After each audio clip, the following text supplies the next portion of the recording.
Sa positive naman guys is nakikita natin na ngayong 2025 is maaari kayong makarecover sa inyong kabuhayan and maaaring umangat, no? At saka yung iba sa inyo parang mas nagiging matapang na kayo, mga kapiksi, no?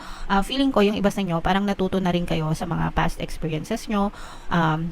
Pwedeng nakaramdam kayo or naka-experience kayo ng mga pambabash or mga negative na sinasabi ng ibang tao, pambabash, pambubuli.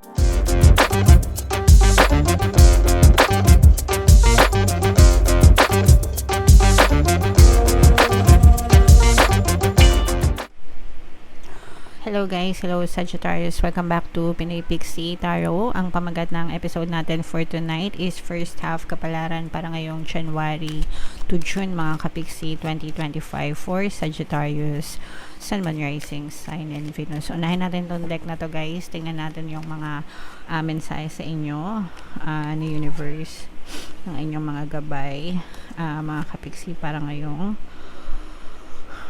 first half guys.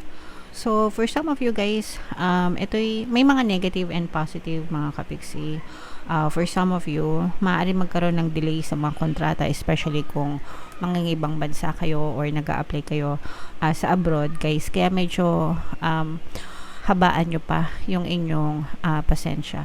Ganun din kung may mga balak kayong lumipat, no?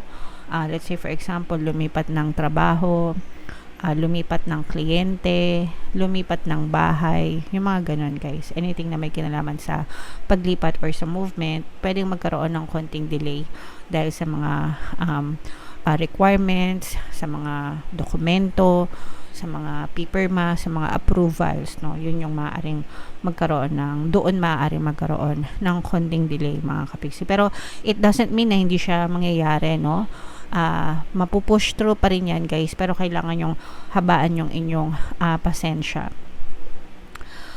and ipagdasal nyo lang, okay, and keep on affirming and keep on focusing dun sa desires nyo, and eventually guys mapupush out din yan. Again, no, it doesn't mean na hindi na siya matutuloy. Kailangan nyo lang mag-persist mga kapiksi and habaan ng konti yung inyong pasensya guys, okay? So, titingnan natin guys, no, kung may lalabas dito tungkol dyan sa mga kontrata na yan. Pero for now, yan yung message para sa inyo. So, tingnan natin mga kapiksi kung ano yung ganap sa inyo ngayong first half ng 2025. Habang sinashuffle ko to guys, panoorin nyo muna yung video natin regarding sa ating paano mag-manifest ng abundance video course. Kapiksi, sawa ka na ba sa mga struggles at hirap sa buhay mo? Masipag ka ba at masikap sa buhay ngunit hindi ka pa rin umaasenso? Ilang beses ka na bang nag-attempt mag-negosyo at mag-invest pero palagi ka pa rin nalulugi? Sa pagkakataon na ito ay maaaring may subconscious beliefs ka na nagiging balakid sa iyong pag-unlad at pagyaman. Introducing, paano mag-manifest ng abundance video course. Dito ay matututunan mo ma-overcome ang mga balakid mo para tuluyan ka ng umunlad, umasenso, sumagana, maging matagumpay, successful at maswerte sa iyong kabuhayan, pera, trabaho, negosyo sa lapi at kaperahan ng bonggang-bongga. Dali, mag-send na ng email sa pinoypixie@gmail.com at simulan na ang iyong pagyaman ngayon. Alright, so sa lahat ng gusto mag-avail ng course guys, yung New Year promo natin mga kapiksi, magbibigay tayo ng 10% na discount until January 31 guys, kaya mag-avail na kayo. And meron din tayong bagong course guys, paano mawala ang third party at magkaroon ng harmonious na relationship para mawala yung mga kabit ng mga jowa nyo guys. 10% discount din yan until January 31, kaya mag-avail na kayo mga kapiksi. So, Sagittarius guys, kayo ay na-represent ng Queen of Wands sa ating spread. Ito'y both negative and positive mga kapiksi. So, dito meron tayong nakikitang presence ng air sign, Aquarius, Gemini, Libra, at saka water sign, Cancer, Pisces, Scorpio. For some of you, pwedeng may ganyang element kayo sa inyong natal chart or you may be dealing with other people na may ganyan sa kanilang natal chart mga kapiksi. Dun sa negative na nakikita natin guys, no, parang medyo merong toxicities na maaaring magpabigat sa inyo mga kapiksi, no, ngayong first half ng 2025. Maaaring dahil sa mga obligasyon nyo, dahil sa mga pasan-pasan nyo sa buhay, mga kapiksi, parang may mga ganun na kayong klaseng pinagdadaanan, tapos parang meron pang dadagdag na stress. sa inyo guys no ngayong 2025. So yung stress, may iwasan yon kapag hindi kayo masyado nag-isip ng negatibo towards a specific person, situation, or specific thing. Kasi nai-stress lang naman tayo kapag palagi nating iniisip yung nega. Pero kung hindi natin siya masyadong iniisip, hindi rin tayo ma-stress, diba? So, wag kayo masyadong mag-isip ng nega mga kapiksi, okay? Para hindi kayo masyadong ma-stress, guys. Alright? Now, sa positive naman, guys, is nakikita natin na ngayong 2025 is maaari kayong makarecover sa inyong kabuhayan and maaaring umangat, no? At saka yung iba sa inyo, parang mas nagiging matapang na kayo, mga kapiksi, no? Feeling ko, yung iba sa inyo, parang natuto na rin kayo sa mga past experiences nyo. Pwedeng nakaramdam kayo or naka-experience kayo ng mga pambabash or mga negative na sinasabi ng ibang tao, pambabash, pambubuli, pangmamarites, no? Last 2024, pero ngayon parang wala na kayong pake, hindi nyo na sila papakinggan and mas magfo-focus kayo sa self nyo, no? Parang magi-invest kayo ng more time para sa sarili nyo, pagsisikapan yung ayusin yung self-concept nyo, yung confidence nyo, and yun yung magiging susi nyo, guys, no? Para mas lalo pang umangat yung buhay nyo and mas maging better, no? Para malagay kayo sa better situation ngayong 2025 Sagittarius, okay? So, makaka-recover din kayo mga kapiksi and angat-angat din kayo, guys. For some of you, I'm sensing na you will find somebody, no, na pwedeng magpatibok ng inyong puso. Tingnan pa natin, guys, maglatag pa tayo. This may be a new love connection, mga kapiksi, or pwede rin na you may find something. Ito, guys, parang may makikilala kayong mga bagong group of friends, no? Yung parang hindi na mga toxic. yung iba sa inyo parang may makikilala kayong mga bagong group of friends na parang bagong set of friends, no? Mga bagong kakilala na magiging na lalalim yung friendship nyo with them, mga kapiksi, and parang mas mag-enjoy ka sa company nila compared dun sa mga dati mong kaibigan, so-called friends, mga kapiksi. And yung iba sa inyo, guys, maaaring ma-rekindle, no? With this Ace of Cups energy, I'm sensing this is more of a reconciliation type of love life. Yung iba, pwedeng bagong partner or bagong specific person. Mga kapiksi, no? Kung kayo ay single and ready to mingle, maaaring may makilala kayong bagong the one para sa inyo. Pero for some of you, guys, this is reconciliation.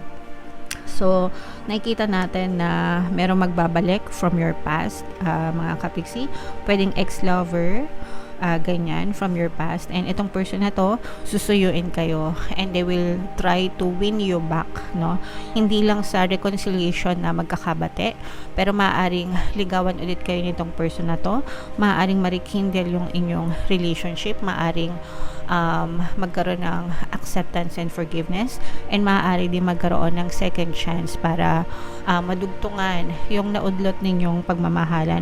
At saka itong person na to, mga kapiksi, kapag ka ito'y bumalik sa inyo, parang mas mas natauhan na mas tao na siya ngayon. Parang mas natauhan na ito, mas mature na, mas natutunan siya sa mga past mistakes niya, especially kung nagkaroon siya ng kasalanan sa'yo in the past, no? So, parang mas mature na itong person na to, and mas sincere, mas seryoso, kumbaga mas aayusin na niya yung relationship nyo, mga kapiksi. Okay, so, if in case na nagpapabalik kayo, syempre, good news yan para sa inyo. Pero kung as long as available pa kayo parehas, no, yung mga tipong walang sabit-sabit, guys, okay lang yan. Kung gusto nyo talaga. Kung ayaw nyo na, syempre, nasa nyo pa rin yung final decision, mga kapiksi. Pero nakaramdam tayo ng reconciliation dito, guys, yung pagbabati, no, sa mga past nyo. guys. Okay, so ito i-mind nyo na yan sa comment section, mga mind reconciliation, mind new love, no? Mind pag-angat ng kabuhayan, mind recovery. Yan yung mga nakikita nating very positive na energy para sa inyo Sagittarius ngayong first half ng 2025. Sa mga nagpapabalik ng kanilang mga jowa, guys, no, meron tayong mga subliminals dito, yung pampabalik subliminal, pwede nyo pakinggan, pampabalisa, pampamis, yan, para if ever na gusto nyo silang pabalikin, mga kapiksi. So, bunot lang tayo ng isa dito, guys. Tingnan natin yung additional na mensahe for you. So, medyo madilim. Ayan, close up natin, guys. I witness the darkness and call on the light with my prayer. Thank you, universe, for guiding me to perceive this fear through the eyes of the teacher of love. So, ito yung sinasabi natin sa inyo, guys, na you cannot appreciate light without darkness. And you cannot appreciate darkness without light. So, sometimes, kailangan nating ma-experience yung mga problema na nangyayari sa buhay natin to realize how blessed we are, no? Na blessed pa rin tayo kahit papano, mga kapiksi. And it's not always darkness. Hindi palaging madilim ang langit, no? Merong time na maliwanag, merong time na madilim. Syempre, pag umaga maliwanag, pag gabi, 'di ba, madilim. Pero 'di ba, kailangan na-appreciate natin regardless, 'di ba? Weather lang 'yan, panahon lang 'yan.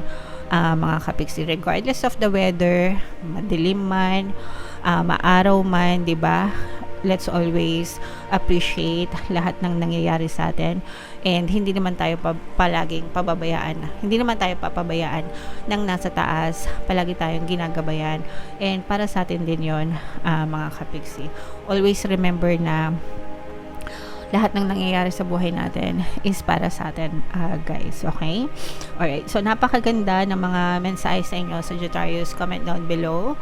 Guys, if feeling nyo naka-resonate kayo dyan, and lahat ng magaganda dito, mga kapiksi, i-mind nyo na sa comment section. For more tarot readings para sa Sagittarius, guys, ito yung playlist natin. Ito naman yung ating success stories ng paano mag-manifest ng abundance video course. Click here to subscribe, guys. Ito yung ating mga pampaswerte subliminals. Thank you for liking, sharing, and subscribing, and see you again next time. I love you all. Have a nice day. Bye-bye.